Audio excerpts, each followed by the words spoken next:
قربانی آئی، ہم نے بکرا خریدا، اس کا فوٹو کھینچا، واٹس ایپ پہ ڈالا، اب لوگوں نے گروپ میں سوال کرنا شروع کیا، ماشاءاللہ بہت اچھا بکرا، کتنے میں خریدا؟ یہی آپ چاہ رہے تھے کہ لوگ پوچھیں اور آپ بتائیں کہ ہم نے 30,000 کا خریدا، 25,000 کا خریدا، 20,000 کا خریدا، اور پھر آپ اس کی رسی پکڑ کے گاؤں گاؤں گھما رہے ہیں۔ اپنے مقصد یہ ہے کہ لوگ پوچھیں اور آپ کے بکرے کی تعریف کریں۔ ماشاءاللہ اتنا بہت اچھا بکرا، ماشاءاللہ۔ آج ہم بہت سوچ سمجھ کر اس موضوع کا انتخاب میں نے کیا ہے، اس کو چوائس کیا ہے کہ میں یہ بتاؤں کہ ہم جو عبادتیں کر رہے ہیں وہ عبادتیں اللہ رب العالمین کے یہاں جا بھی رہی ہیں یا نہیں جا رہی ہیں۔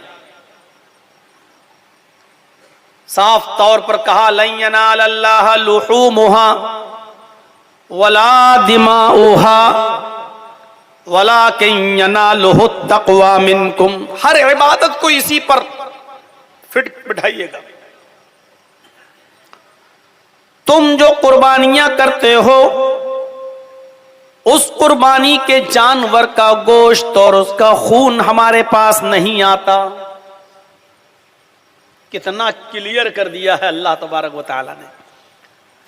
لن ینال اللہ لحومها ولا دماؤها، تم جو قربانیاں کرتے ہو اس قربانی کا گوشت اور اس کا خون اللہ کو نہیں پہنچتا۔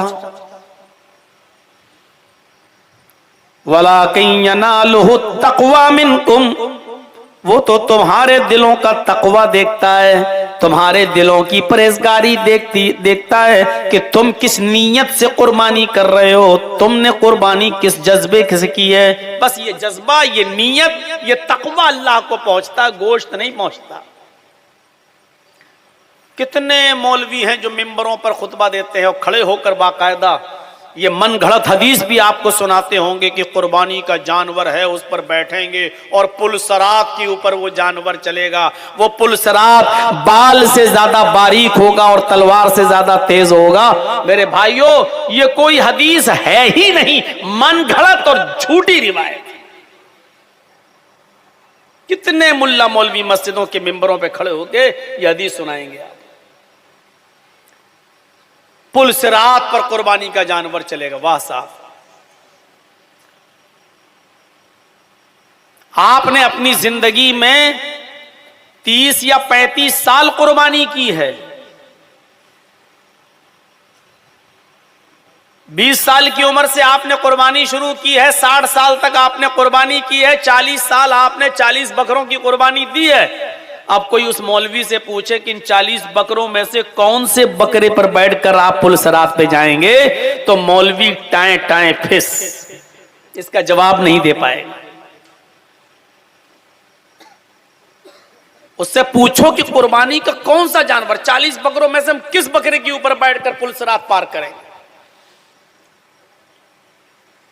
حافظ احمد ابن حجر العسقلانی رحمت اللہ علیہ تو یہاں تک لکھتے ہیں کہ جو مولوی ممبر پر کھڑے ہو کر خطبے میں یہ بات کہے، اس کا گریبان پکڑ کر اس کو اتارو اور اس کو زندگی میں کبھی دوبارہ ممبر پر کھڑا مت ہونے دو، وہ اس لائق نہیں ہے جو اس ممبر کا حق ادا کرے۔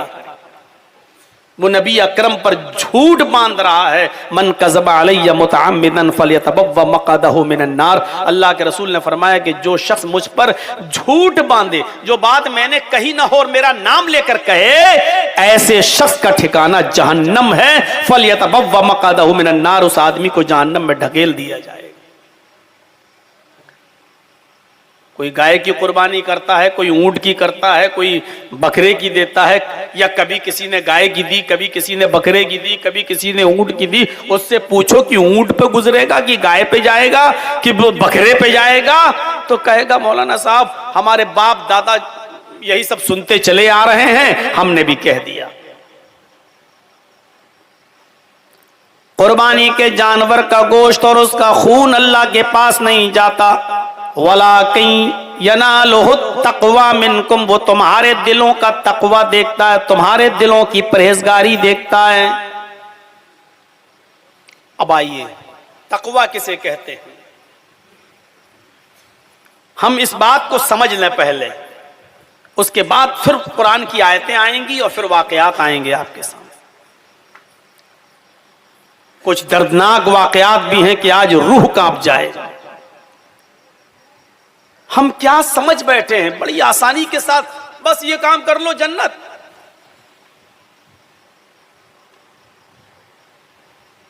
میرے ساتھیوں ذرا غور سے سنیے، پہلے جس موضوع پر میں بات کر رہا ہوں پہلے یہ سمجھ لو کہ اس کا معنی کیا۔ تقوی، تقوی کہتے کسے ہیں؟ قرآن میں آیا ھدی للمتقین، یہ قرآن اللہ سے ڈرنے والے لوگوں کے لیے، متقیوں کے لیے ہدایت ہے۔ متقی کسے کہتے ہیں؟ تقوی والا کسے کہتے ہیں؟ حضرت عمر فاروق رضی اللہ تعالیٰ عنہ نے ابی ابن کعب سے پوچھا، ایک بار حضرت عمر نے ابی ابن کعب رضی اللہ عنہ سے پوچھا، آئے ابی مت تقوی، تقوی کیا ہے؟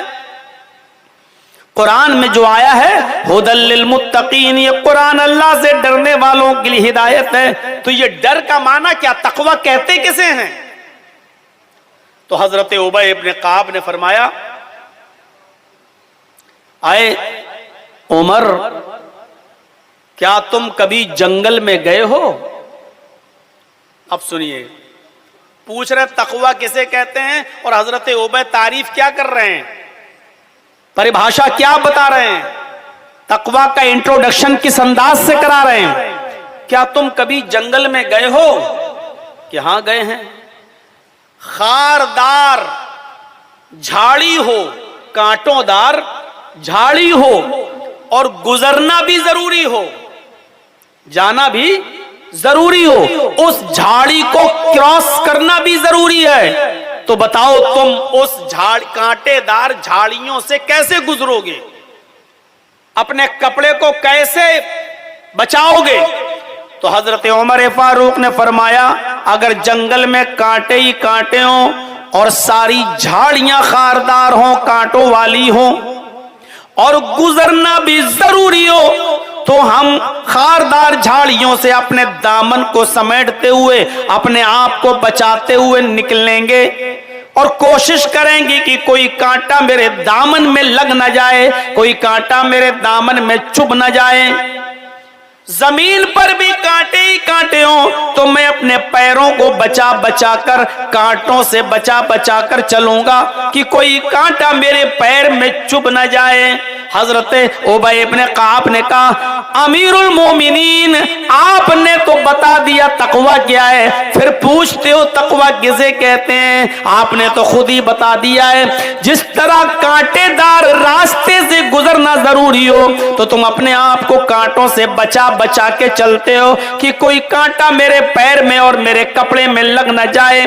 جس طرح تم اس جنگل میں جس میں کانٹے ہی کانٹے ہوں اپنے آپ کو بچا کر چلتے ہو کہ کوئی کانٹا میرے پیر میں چبھ نہ جائے، کوئی کانٹا میرے پیر میں لگ نہ جائے، میرے دامن میں لگ نہ جائے، اسی طریقے سے دنیا میں بھی گناہوں کا جال بچھا ہوا ہے، قدم قدم پر گناہ، قدم قدم پر گناہ، ایک ایک قدم پر گناہ، گناہ کا جال بچھا ہوا ہے۔ جس طرح جنگل میں کانٹوں سے بچ بچ کے گزر جاتے ہو، اسی طریقے سے اس دنیا میں گناہوں سے بچ بچ کے گزر جاؤ، گناہوں کے جنگل سے، گناہ کے سے اپنے دامن کو بچاتے ہوئے نکل جاؤ، یہی تقوی ہے۔